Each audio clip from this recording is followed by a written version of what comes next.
আজকে আমার ভালো কিছু রান্না করতে ইচ্ছে করছে। আমি কি একদম রান্নাঘরে ঢুকে যাব? নাকি রেসিপি আগে ইউটিউবে সার্চ করে নেব, দিয়ে রান্নাটাকে একটু মডিফাই করে ভালোভাবে করার চেষ্টা করব?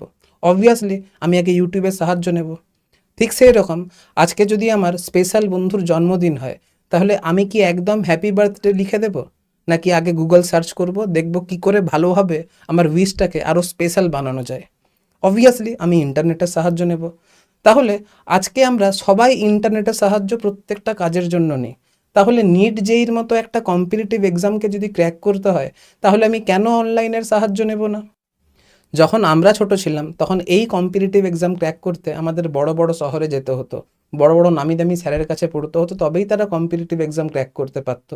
কিন্তু আজকের দিনে পশ্চিমবঙ্গের গ্রামে গ্রামে থাকা ছেলেমেয়েরা কিন্তু ভারতবর্ষের সেরা সেরা স্যারের কাছে কিন্তু এই পরীক্ষার প্রিপারেশন নিতে পারে, তাও আবার বিনা পয়সাতে। তাহলে কেন আমরা অনলাইনের সাহায্য নেব না? অনলাইনের সাহায্য নেওয়াটা তো অবশ্যই আজকের দিনে দরকার। কিন্তু আজকের দিনে আমি দেখেছি অনলাইনের সাহায্য নিতে গিয়ে তারা অনলাইনের অসুবিধাতে তারা বেশি পড়ে যায়।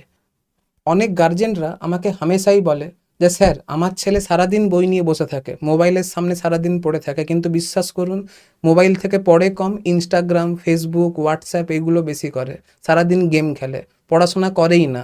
এই মোবাইল এসে আমাদের ছেলেটার কিন্তু 12টা বেজে গেছে। একটা কথা ভেবে দেখুন, এই 12টা কি শুধুমাত্র ছাত্রছাত্রীদের বেজেছে নাকি গার্জেনদেরও বেজেছে? আমি যখন ট্রেনে বাসে ট্রাভেল করি তখন দেখেছি প্রত্যেকটা মানুষ কিন্তু আজকে মোবাইলের প্রতি অ্যাডিক্টেড। আমাদেরকে একটা কথা বুঝতে হবে, আমরা মোবাইলের জন্য নাকি মোবাইল আমাদের জন্য। খেয়াল রাখতে হবে মোবাইল যেন আমাদের ইউজ না করে, আমরা যেন মোবাইলকে ইউজ করি। এর সলিউশন কি আছে? সলিউশন কিন্তু একদিনে হবে না।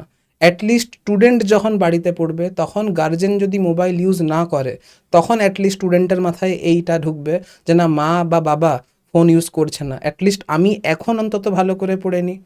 এই বিষয়ে আপনার কি মতামত অবশ্যই কমেন্ট করে জানাবেন।